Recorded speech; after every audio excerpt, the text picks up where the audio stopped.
There's a whole style of money content out there telling you to smash down your mortgage in under 5 years. Pay it off as fast as humanly possible, then get on with life. And for a lot of people, that's good advice. If you're on a single income with a regular salary and no business behind you, getting rid of that debt is one of the smartest things you can do. But if you're a business owner with cash sitting in your company, paying off that mortgage might be one of the worst moves you could ever make. So I want to show you the maths on a real example. What I do with my own mortgage and the structure I'd use instead if you've got surplus profits sitting in the business. Let me start by being fair to the advice because it isn't wrong. It's just written for someone who's not you. If you're a PAYG employee earning a wage, you've got one income and not much you can do with it. Every dollar you earn gets taxed before it hits your account. And once you've been taxed, the only real option for a spare dollar is to park it against the mortgage and save yourself the interest. So paying the loan down faster is genuinely the best return available to you because the interest you save is effectively a guaranteed return with no tax on it. But you're watching this because you run a business, and that changes the whole picture because you've got something the salary earner doesn't. You've got profits sitting inside a company that have been taxed at 25%, maybe 30%. And you decide what happens to them. That one difference is what flips the answer entirely. So let's put a real number on it. Say you've got 500,000 of profit sitting in your company and you're trying to decide what to do with it. You've really got three options. Option one is the one that sounds obvious to go for. You pull the money out to pay down the mortgage. But to get 500,000 into your personal hands, you've got to pay yourself that money. And at the top marginal tax rate, you're losing close to $150,000 in tax. So you don't actually end up putting $500,000 on the loan. You put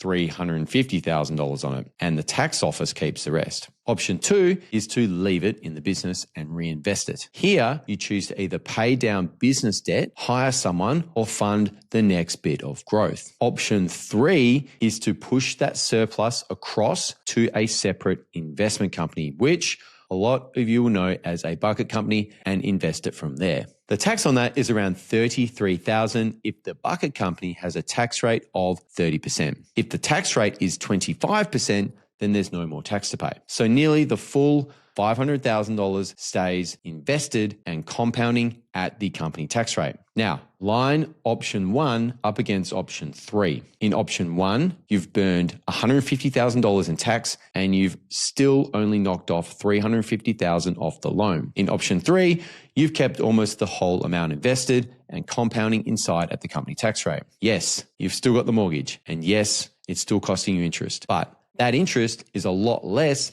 than the $150,000 you'd hand over in tax to get rid of it. You might feel great about paying down the loan, but you're not going to feel great about paying the $150,000 tax bill that came with it. Now, if you've watched any of my other videos, you've seen me draw this exact structure. Trading company up the top, family trust in the middle, and surplus profits flowing down into the bucket company that pays the company tax rate and lets the money compound. That's option three. And it's how I've told people to invest for years. I need to flag something though, because the federal budget speech puts a question mark over part of that. There's a proposed change that, if it becomes law, would mean a 30% minimum tax on trust distributions and stop a bucket company from getting credit for the tax the trust already paid. If that goes through the way it's written, running surplus profits through a trust into a bucket company stops making sense because the money gets taxed twice on the way through. But here's where it sits right now. None of that is law yet. It's an announcement. It still has to go through consultation, and the changes wouldn't start until the 2029 financial year. So for this year and the next year, the bucket company works exactly as it always has. If you've already got one, you should keep using it. For new clients setting up today, we are moving across to a different model that has a slightly different plumbing, but the same result. You keep the trading company, but it is owned by a holding company, and the surplus dividends flow down to that holding company at the company tax rate and get invested there. If the trust changes land, the holding company keeps doing the job the bucket company used to do, just without the trust problem in the middle. You still end up with the surplus invested in the holding company at the 25% tax rate. Yes, that's 25%, not 30%, rather than pulling it out at the 47% personal tax rate. The point of option 3 doesn't change dramatically either way. Whether it's a bucket company today or an investment company down the track, the surplus stays inside the company structure and keeps compounding instead of being ripped out to reduce a mortgage that didn't need to be reduced. There's a deeper thing going on here though, and it's worth naming because I don't fully understand why business owners get so emotional about the mortgage. Inflation is already paying it down for you. Think about it. If you borrowed $100,000 back in 1990, that was serious money, a real chunk of debt. Now imagine if you never paid a cent of it off. Today, you'd still owe exactly $100,000 on paper, but $100,000 today buys a fraction of what it did in 1990 because the value of money erodes every year. The number on the loan stays the same while everything around it gets more expensive. So in real terms, the debt shrinks on its own year after year without you lifting a finger. So the thing you're rushing to attack is already getting smaller by itself. Time is doing the work for you. You don't have to set fire to 150 grand of tax to speed up the process. Now, I want to be straight with you because I'm not telling you to never pay down your mortgage. I actually do pay mine down. I run roughly a 50-50 split where some surplus goes invested through the company and some goes against the mortgage. But the reason I pay it down isn't the reason you think. It's got nothing to do with the pay down maths winning because we just saw that it doesn't.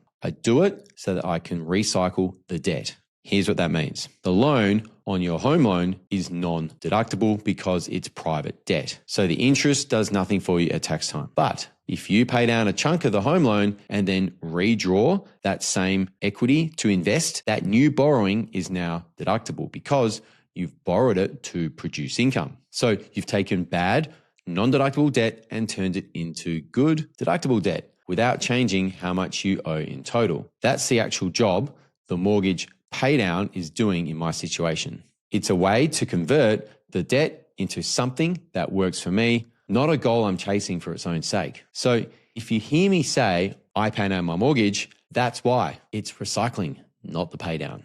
Now, some of you who are watching this have already done the opposite. You've smashed down the mortgage, the money's gone, and now you're staring at a tax bill, wondering if you've stuffed up. But you haven't. You can reverse it. You pull some of that money back out of the offset or the redraw account and push it back into the company and start compounding from there. We do this all the time with clients at tax planning time. They've absolutely flattened their loan and they're sitting on a big estimated tax bill. And the conversation is simply, are you happy to pay that? Or do you want to pull the money back out and invest it through the company instead? You can do the whole lot or you can do part of it.